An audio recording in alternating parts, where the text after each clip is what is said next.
subscribe to our YouTube channel and press the bell icon to get the latest tech updates from TechSole Blog.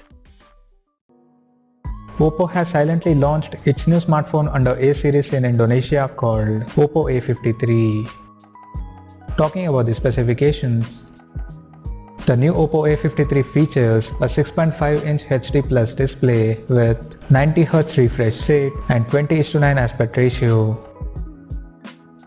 The screen supports a hole punch at the top left corner that houses a 16-megapixel selfie camera with f2.0 aperture. The rear panel of the phone features a triple camera setup in a squarish module at the top left corner, including LED flash. The triple rear cameras are listed to include a 13-megapixel main camera along with the 2-megapixel macro and 2-megapixel depth sensor. Under the hood, the Oppo A53 comes powered by Qualcomm Snapdragon 460 chipset paired with Adreno 610 GPU. The smartphone packs with 4GB of RAM and 64GB of internal storage that is expandable up to 256GB via hybrid SIM card slot. As per the software, the handset runs on Android 10 with ColorOS 7.2 skin on top. The device comes equipped by a massive 5000 mAh battery that supports 18 watts fast charging.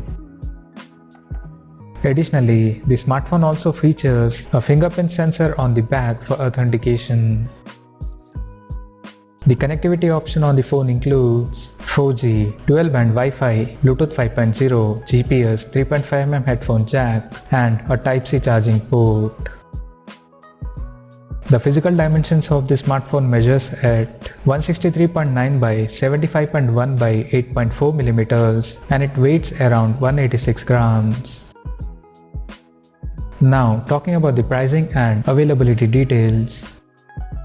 The new Oppo A53 has been priced in Indonesia at 2,499,000 Indonesian rupees. And it is now up for pre-orders in the country in electric black and fancy blue color options. So, what do you guys think of this Oppo A53 smartphone? Do let us know in the comment section below and stay tuned to TechSole Blog YouTube channel for more tech updates. Thanks for watching. We'll see you guys in our next video.